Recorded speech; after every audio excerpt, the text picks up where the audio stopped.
¿Alguna vez te has preguntado si el suelo que pisas es una cárcel o el cimiento de tu imperio futuro? En el corazón de un valle donde las nubes parecen descansar sobre los hombros de los campesinos, vivía Mateo, un niño cuyos pies conocían cada grieta de la tierra seca y cada caricia del rocío matutino. Para Mateo, el día no comenzaba con una herramienta, sino con el canto metálico del gallo y el susurro del viento filtrándose por las rendijas de su humilde choza de madera. Mientras el mundo dormía entre sábanas de seda en las lejanas ciudades de cristal, él ya cargaba 2 cubos de agua desde el pozo, sintiendo cómo el frío del metal se fundía con el calor de su determinación. Sus manos, pequeñas pero curtidas, eran un mapa de esfuerzo. Cada callo contaba una historia de siembra y cada cicatriz era un testimonio de una cosecha ganada al destino. Mateo no veía pobreza en su entorno. Veía una pizarra en blanco. Su padre, un hombre de pocas palabras y piel color arcilla, le enseñó que la tierra no te regala nada, pero te devuelve todo lo que le entregas con sudor. Sin embargo, en la mirada de Mateo había un brillo que no provenía del sol, sino de una curiosidad insaciable por lo que existía más allá de las montañas azules que rodeaban su mundo. Él observaba las aves migratorias y se preguntaba si ellas, al volar sobre las grandes metrópolis, sentían la misma libertad que él sentía al correr por los campos de maíz. La vida en el campo es una danza de paciencia. Tienes que esperar a que la semilla rompa su herramientadura, a que la lluvia decida descender y a que el tiempo haga su magia. Mateo aprendió a escuchar el lenguaje secreto de la naturaleza, el crujido de las hojas que anunciaba un cambio de clima, y el silencio profundo de la tierra cuando se prepara para descansar. Pero su mayor tesoro no era una herramienta de labranza, sino un viejo libro de geografía que había encontrado abandonado cerca de un camino real. Ese libro, con sus páginas amarillentas y bordes desgastados, era su portal a universos desconocidos. Cada noche, bajo la luz parpadeante de una vela de sebo, Mateo recorría con su dedo los ríos de África, las cumbres del Himalaya y las luces de Nueva York. No sabía cómo llegaría allí, pero sabía que el primer paso no era caminar, sino creer. El valle era su cuna, pero él estaba decidido a que no fuera su tumba. La disciplina que adquirió arando la tierra se convirtió en su motor intelectual. Mientras sus amigos jugaban en el río, él estudiaba las formas de las nubes y las propiedades de las plantas, transformando su realidad cotidiana en un laboratorio de conocimiento. La gente del pueblo decía que Mateo tenía la cabeza en las nubes, pero su padre, en un gesto de sabiduría silenciosa, le recordaba que para que un árbol toque el cielo, sus raíces deben profundizar en la tierra más oscura. Ese equilibrio entre el sueño y la raíz fue lo que forjó su carácter inquebrantable. La verdadera prueba llegó cuando una sequía implacable azotó el valle, convirtiendo el verde esperanza en un marrón crujiente que amenazaba con devorar los sueños de todos. Los pozos se secaron y la desesperación empezó a filtrarse en los hogares como un humo invisible. Muchos hombres partieron hacia la ciudad con las manos vacías, pero Mateo decidió que era el momento de aplicar todo lo que había aprendido en sus lecturas y en su observación constante. Recordó un capítulo sobre los antiguos sistemas de riego y la captación de humedad en zonas desérticas. Con una tenacidad que asombraba a los ancianos, comenzó a construir una serie de canales de piedra y trampas de niebla utilizando materiales reciclados y mallas finas que había recolectado durante meses. Trabajaba bajo un sol que castigaba la piel, cavando surcos que parecían venas en el cuerpo de la montaña. Su cuerpo le pedía tregua, pero su mente le gritaba que el liderazgo nace en la crisis. Fue durante esas jornadas agotadoras cuando conoció a don Aurelio, un antiguo profesor que se había retirado al valle buscando la paz que la ciudad le había robado. Aurelio vio en Mateo no a un simple niño de campo, sino a una fuerza de la naturaleza en formación. Se convirtió en su mentor secreto, entregándole libros de matemáticas, filosofía y estrategia. Entre el olor a tierra seca y el aroma de los libros viejos, Mateo comprendió que la educación es la única herramienta capaz de transformar el barro en oro. Aprendió que la mente es como un campo. Si no siembras pensamientos de abundancia, las malezas de la duda lo cubrirán todo.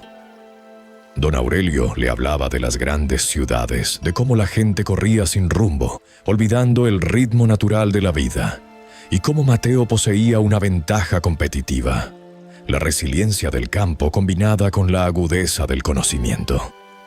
Juntos lograron que el sistema de riego de Mateo funcionara, salvando no solo la cosecha de su familia, sino la de varios vecinos.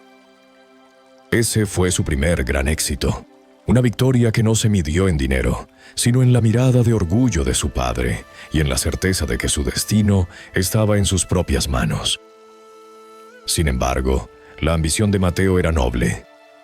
Él no quería irse para escapar de su origen, sino para volver y transformarlo. La partida hacia la gran ciudad para continuar sus estudios superiores fue el momento más difícil de su vida. Dejar el aire puro por el smog, el silencio por el ruido ensordecedor y la comunidad por el anonimato fue un sacrificio que casi lo quiebra. Pero cada vez que se sentía perdido en la selva de cemento, cerraba los ojos y recordaba el olor de la tierra mojada después de la lluvia, y eso le devolvía la brújula interna. En la universidad, Mateo era el estudiante que siempre llegaba primero y se iba último. Mientras otros se quejaban de la carga académica, él recordaba lo que era cargar sacos de 50 kilos bajo el sol del mediodía. Para él, resolver ecuaciones era un descanso comparado con arar un campo pedregoso. Su historia empezó a circular por los pasillos. El niño que venía de un lugar que no figuraba en los mapas digitales, pero que tenía una inteligencia que desafiaba los estándares.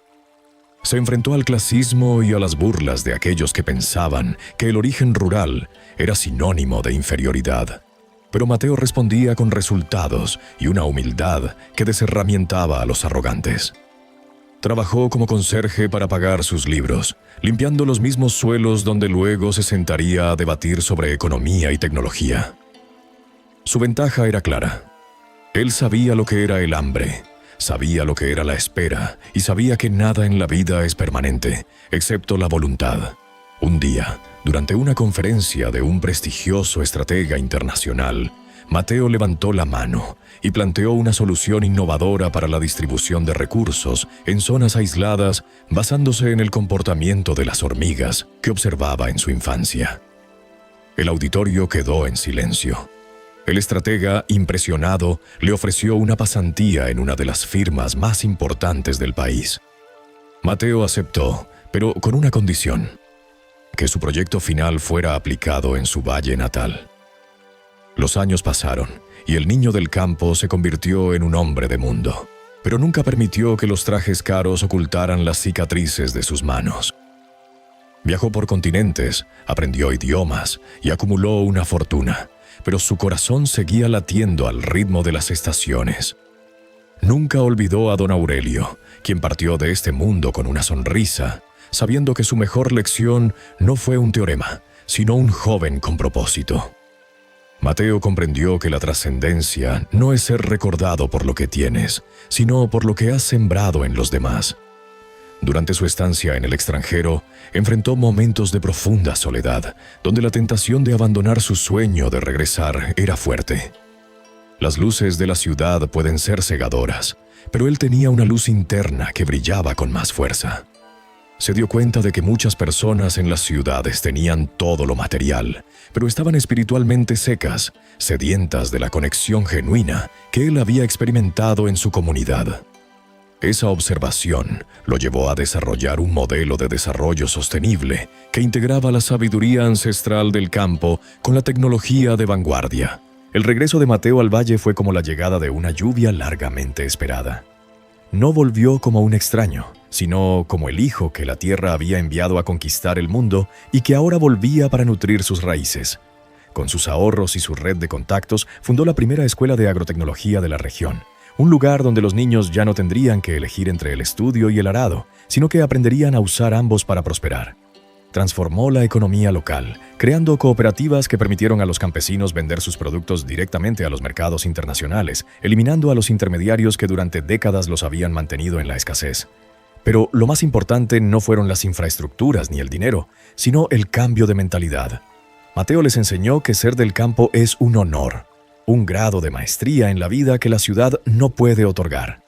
Un día, sentado en la misma piedra donde solía leer su viejo libro de geografía, vio a un niño pequeño acercarse. El niño tenía los pies descalzos y un brillo de curiosidad en los ojos. Mateo le entregó un nuevo libro, lleno de imágenes a color y conocimientos actuales, y le dijo: «El mundo es grande, pero recuerda que tú eres el dueño del suelo donde estás parado. Si cuidas la tierra, ella cuidará tus sueños». El niño sonrió. Y en ese instante, Mateo supo que su ciclo de superación se había completado, pero que una nueva historia acababa de comenzar. La historia de Mateo nos enseña que no importa cuán pequeño sea tu punto de partida, lo que define tu destino es la magnitud de tu visión y la pureza de tu esfuerzo. El éxito no es un destino al que se llega, sino la forma en que decides caminar cada día, manteniendo la humildad del campo y la ambición de las estrellas. Hoy, el valle ya no es un lugar olvidado. Es un faro de innovación y esperanza, un testimonio vivo de que cuando un corazón está alineado con un propósito noble, no hay montaña que no se pueda escalar ni sequía que no se pueda superar.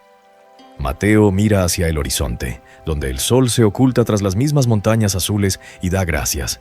Da gracias por el barro, por el frío, por el esfuerzo y por cada obstáculo, porque ahora entiende que no fueron piedras en su camino, sino los escalones que lo llevaron a su propia libertad. La vida le dio semillas, y él decidió convertir su existencia en un bosque infinito de posibilidades que seguirá dando frutos mucho después de que él haya partido hacia su último adiós. El niño del campo demostró que la verdadera riqueza no se cuenta en monedas, sino en la capacidad de transformar tu realidad y la de quienes te rodean, dejando el mundo un poco más verde y lleno de luz de lo que lo encontraste. Su legado es eterno, porque las raíces de la bondad y el conocimiento son las únicas que nunca se secan.